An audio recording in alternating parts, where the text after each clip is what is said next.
Hey guys, we looked at Nautica, we looked at Ulrich, but what about our free-to-play buddy Fairchild here? Let's look at the Squirrel real quick. I read a lot of comments saying that he will outclass Noir. Noir is gonna be outclassed by a free-to-play Squirrel, Lamau and all that stuff.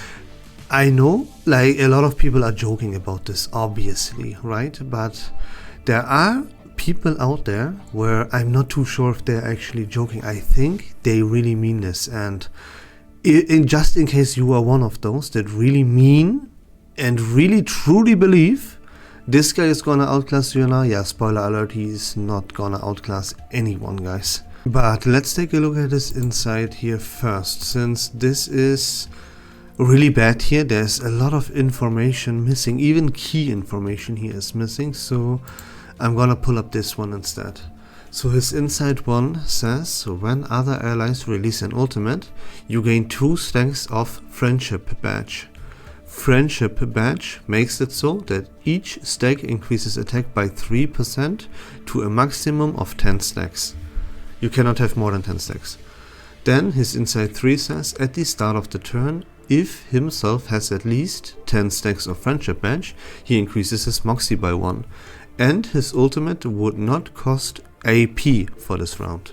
Now let's look at his incantation. His incantation number 1 says it does 200 reality damage and he gains 2 stacks of Friendship Badge. Now if you rank this up to rank 2, he gains 3 stacks of Friendship Badge, and at rank number 3 he would even gain 4. His incantation number 2 says it's a self buff. He gains 5 stacks of Friendship Badge. If there would be an overflowing amount of Friendship Badges, he gains a Moxie. You remember, you can only stack these Friendship Badges up to 10. So if you would use this ability, his incantation number 2, and you would gain more than 10 stacks of Friendship Badge by using it, then you gain a Moxie instead. And he needs 10 stacks of this Friendship Badge in order to cast his ultimate, because his ultimate needs these 10 stacks, otherwise it's on the weaker side of things. So let's take a look at his ultimate. His ultimate has a very fantastic animation, first of all, but it says that you deal 300% reality damage to all enemies. You consume all Friendship Badge stacks to deal 50% extra damage per stack. That would make a total of 800% reality damage by this ultimate. When at least 10 stacks are consumed, which will always be the case, then this attack will guaranteed crit. And after this attack, you increase the damage dealt by all allies by 30% for 3 turns. Now, 800% reality damage with a guaranteed crit, that sounds awesome, right? And it is, but you have to keep one really important thing in mind here, and that is that this guy is only a 5-star. So 800% damage on a 6-star is much more than it would be on a 5-star. You have to keep that in mind. To make up for this attack here, his ultimate guaranteed crits though. So this is a pretty good ultimate, all things considered. And the effect of increasing damage dealt by our allies for 30% for 3 turns is actually really respectable. This is gonna be the best 5-star in the game if we talk about damage. We have to look at his portraits as well, because they are quite interesting for what he does. They fit him perfectly. So here they are.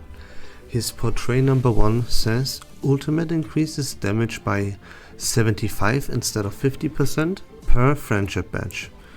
So yeah, that's a pretty huge increase already, pretty good portrait there. Then his ultimate deals 400% damage instead of 300. His portrait 3 is ultimate gives 45% damage dealt bonus to all allies instead of just 30. Then his portrait 4 is ultimate deals now 500 instead of 400, and his portrait 5 is ultimate increases damage by 100% per Friendship Badge, instead of just 75. So pretty good portraits. Every single portrait is exactly what he wants, what he needs, which benefits him like incredible, right? The portraits couldn't be better for him, honestly. They're perfect. His portrait 3 is where the biggest value is, so if you would get him to portrait 3, that would be the best case. But of course, like, well, portrait 4, 5, every single portrait here is good. But the huge power spike is in portrait 3, because that's the best thing he does, is he increases all allies damage dealt by 30% for 3 rounds, and this would increase it by 15%. So yeah, there you go. Like the damage dealt that he does is not too important actually, because all the damage that he does, it comes from his ultimate, and you don't want to use a lot of incantations with him, because his incantations, if we are honest and if we look at them, like, they don't do anything. The damage is very, very underwhelming, and all they do is they give him these friendship badges so that he gets ready to use his ultimate. But in order for you to be able to use your ultimate, you need Moxie, and you don't want to use his incantations, right? And then his ultimate is also not too incredibly impressive, because you have to keep in mind he's only a 5-star and he doesn't have the stats to make this 800% damage up. So yeah, just in case there's anyone here who would have, like, seriously, without kidding, right, believe he would outclass something like Noir, yeah, I mean, no, right? That's all I can tell you. This is not even remotely close, no matter how you look at it. Noada's 950 has way better stats, and she does it twice, and she has good incantations. I mean, really seriously, stop dreaming. Noir is a main DPS. This one here, this Buddy Fairchild, where would you ever use him? He is an awkward sub DPS, and that's all he would be. You would never want to use him if you're, like, serious, you know? Yeah, but anyways, that's all about Buddy Fairchild.